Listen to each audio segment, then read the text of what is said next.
बनाऊं तो आपको सबको पता होगा कि सिग्मा 1s, इसके बाद आता है सिग्मा स्टार 1s, फिर इसके बाद आता है सिग्मा 2s, ठीक है, फिर इसके बाद आता है सिग्मा स्टार 2s, फिर इसके बाद आता है क्या आता है इसके बाद पाई 2px, फिर इसके बाद आता है पाई 2py। मैंने इंटरन्यूक्लियर एक्सिस जेड मान रखी है, ठीक है, हाँ एनसीईआरटी के हिसाब से चल रहा हूं मैं। इसके बाद आपका आता है सिग्मा 2pz, इसके बाद आता है आपका पाई स्टार, इसके बाद आता है आपका pi star 2px, pi star 2py, इसके बाद आता है आपका सिग्मा स्टार 2pz, ठीक है। ये जो मैंने लिखा है अगर आप ध्यान से देखें तो ये मैंने लिखा है 4n2, या हम ऐसे बोल सकते हैं टोटल इलेक्ट्रॉन 14 और उससे कम के लिए। किसके लिए लिखा है मैंने ये मॉलिक्यूलर ऑर्बिटल एनर्जी लेवल का ऑर्डर, किसके लिए लिखा है मैंने टोटल इलेक्ट्रॉन इन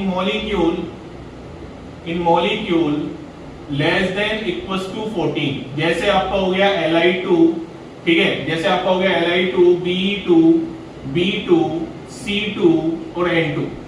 जी हाँ, इन सब के लिए मैंने ये एमओ की एनर्जी लेवल आपके सामने लिखी है, ठीक है, आप आराम से देख सकते हैं।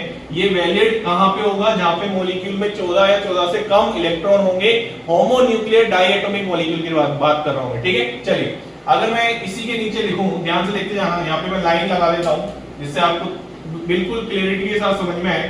तो यहाँ पे मैं लिख रहा हूं sigma 1s, sigma star 1s, फिर आएगा sigma 2s, sigma star 2s। जी हाँ, अब आएगा यहाँ पे सिग्मा 2pz, ठीक है, और फिर इसके बाद अगर हम ध्यान से देखें तो यहाँ पे आएगा पाई 2px, पाई 2py, बिल्कुल एनसीईआरटी के हिसाब से चल रहे हैं, और फिर इसके बाद आएगा pi star 2px, pi star 2py, और फिर इसके बाद आएगा सिग्मा स्टार 2pz। और ये जो लगने वाला है, ये जो मैंने एनर्जी लेवल्स बनाई है का ऑर्डर बनाया है, ये लगेगा तुम्हारा total number of electron greater than 14।